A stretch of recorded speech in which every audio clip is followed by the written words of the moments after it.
green yard. It is a beautiful, somewhat hot already, weekday morning here in Phoenix, Arizona. It is the middle of July, and we are here for a beautiful, exciting harvest video because our passion fruits are finally ready.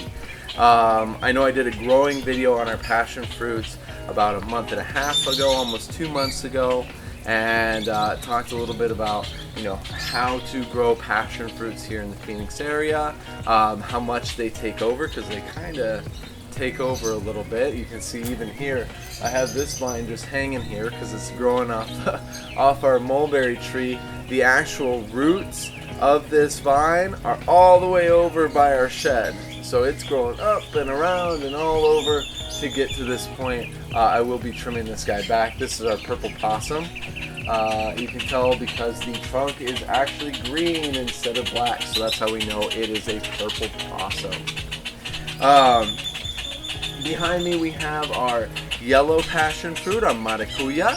That one did not produce anything this year, unfortunately. I was hoping it would, ended up not producing, but our purple possum has probably 40 plus passion fruits. I've already harvested a couple, and this guy actually fell off the vine today. So that's how you know when they're ripe, is when they start falling off the vine, and we'll talk about that here in a second as well. We're over in our food forest part of the green yard. We're in Phoenix, like I mentioned before, which is zone 9B, and we have a whole bunch of fruiting and flowering trees over here. We also, of course, have our vines, our passion fruit vines. We actually just added one into the food forest, which is going to be our sweet grenadilla. You can check out the planting video on that one. I'm really excited for that one because it's a little bit different variety than our yellow and our purple possum. Those ones are pretty similar. They have kind of this elongated fruit on the smaller size. The grenadillas are actually bigger. They're about this big, and they're circular with an orange skin. And the fruit is the inside is totally different as well. It's sweet, like the name suggests, that sweet grenadilla, but it also sticks together. As we open this, because I'm going to try this on camera here, when we open this today, you'll see that this is really liquidy. I'm actually shaking it. I can hear how liquidy it is, and it just kind of pours out like liquid. That one actually stays together, and you can scoop it with a spoon. It'll all stay together and eat that fruit. So I'm really excited about that sweet grenadilla. We're adding, I know I did a harvest video of our pink lady apple tree recently. Also done a bunch of planting videos too, trying to add a little bit more to that biodiversity of our food forest. Around me here we have our jackfruit tree on my left, our African tulip tree. Both are doing amazing this year.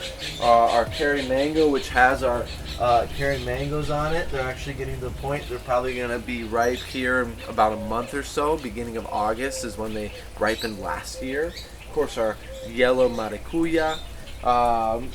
Here is our jabuticaba, which is putting up a whole bunch of new growth. Our leafcutter bees are getting to it this year. They really like the jabuticaba leaves.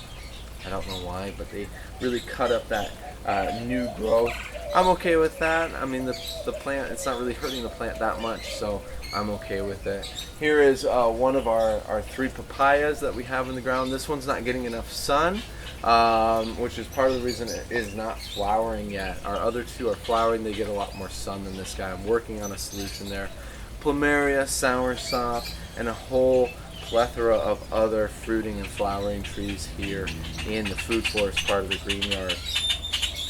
But let's go ahead, let's get started. Let's talk a little bit more about our passion fruit vines, how they're doing, how they're growing, and then we're gonna break this guy open and try our purple possum passion fruit on camera. Here we go.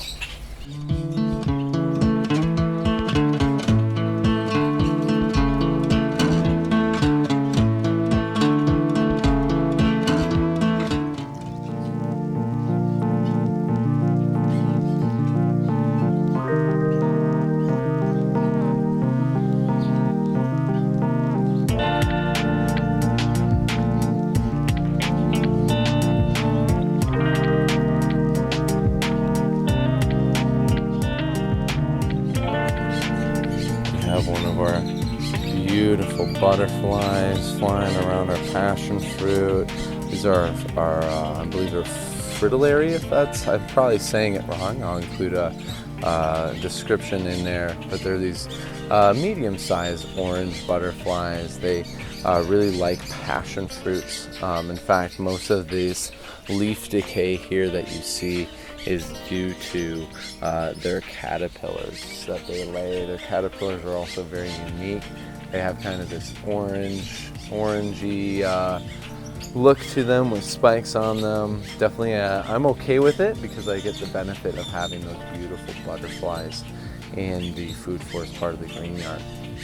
Here's our maracuya, yellow passion fruit vine. You can see it's getting a lot thicker here, the trunk is. This is actually the trunk of the vine itself, and then it grows up and it's spread along our trellis. It's actually doing pretty good this year. Our purple possum is not doing, well, I shouldn't say that. Our purple possum is doing great. It's just doing great in areas I don't want it to do great in, and I'll explain that in a second. We're going to go ahead and head this way though, through the food forest, past our papaya, soursop, our santal tree, our bananas. Here you can see a little bit more. This used to be full of leaves. I couldn't even see the neighbor's house. It's part of the reason behind it, but also to shade out in the afternoon. But we've had a really, really hot summer so far, and our purple possum is not necessarily enjoying that much. It's not enjoying that afternoon sun like it was before, and it dropped a whole bunch of those leaves, which you can see there. This is the first summer it's done that. Here's our loquat tree here, putting off a bunch of new growth growing into the sun, which is really exciting to see. And here's our trunk for our purple possum passion fruit down here. So that's where it starts, and then it has these really thick vines that grow up and grow and grow. And now this used to be covered in leaves as well. You can see now, you can see the shed wall. That's new as of a couple months ago too, when it started dropping those leaves. Part of the reason I put this passion fruit vine here was to actually cover up that shed. So I'm a little disappointed that it's dropping all those leaves. Here's our miracle fruit, our monstera, our santal once again.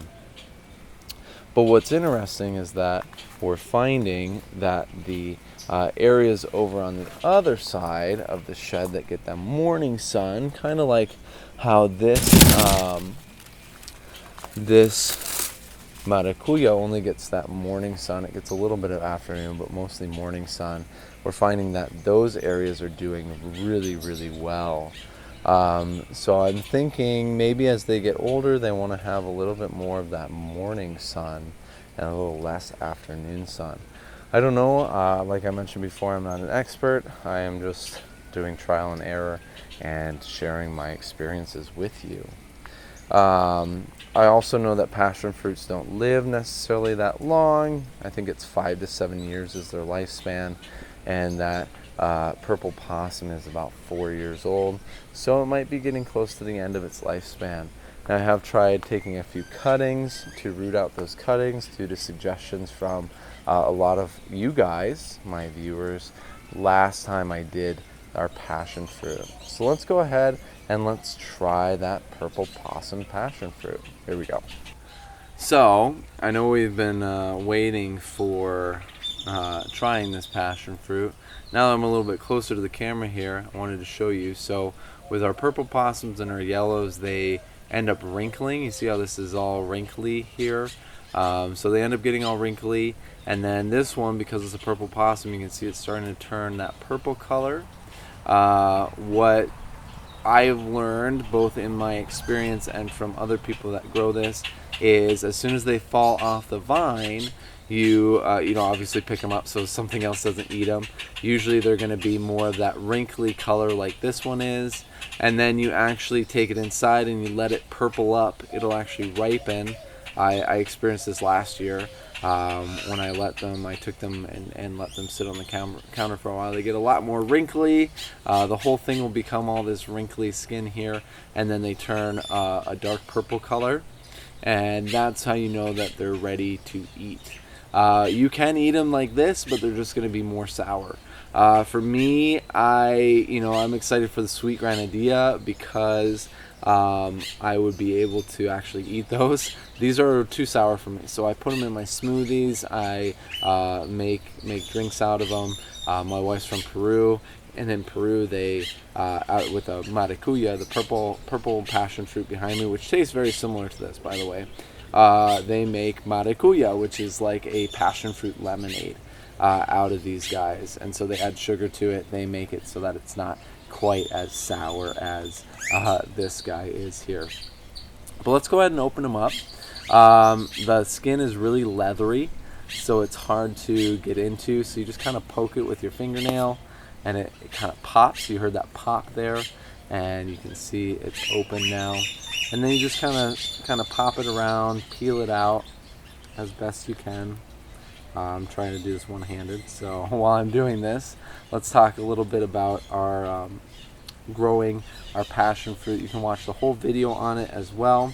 But when we grow our passion fruit, they do require that lower pH, so they do require that agricultural sulfur. Remember, we use that agricultural sulfur so we can lower the pH of the soil, and those plants can access the nutrients that we provide them, such as our, there's a fly, such as our fish emulsion, all of that stuff. Our plants want to eat just like we want to, especially our passion fruits. They are heavy feeders, so they really, really like to eat. That is one of their big things. They're kind of like bananas. So you want to provide a lot of compost, a lot of fish emulsion if you can, to these guys to help get that fruit. So I went ahead and opened this guy up as best I could with one hand. A lot of juice in here, so that's what it looks like on the inside. You can see there's seeds, there's some seeds in there. It's also a bit juicy, the juice is falling out. So lots of seeds, lots of juice in there. And this one's actually a little bit better than some of the other ones that I've harvested so far, so that's definitely a good thing there too. So what you can do is you can use a spoon for these guys too, or you can just I just usually pour it in my mouth, so I just go.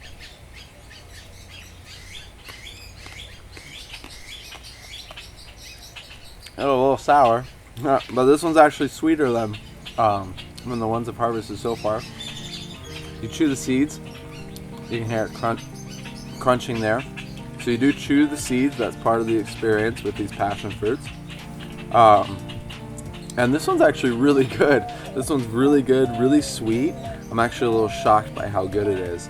And also it's holding together a little bit more, like you can see in there. It's holding that fruit, but definitely still has some liquid in there too. I would recommend, if you have a big open space, grow some passion fruits. The purple possum and the maracuya do very well in our climate. They don't need any cold protection except for maybe that first year, and they just need that morning sun on their trunk, on their roots, not the rest of the vine.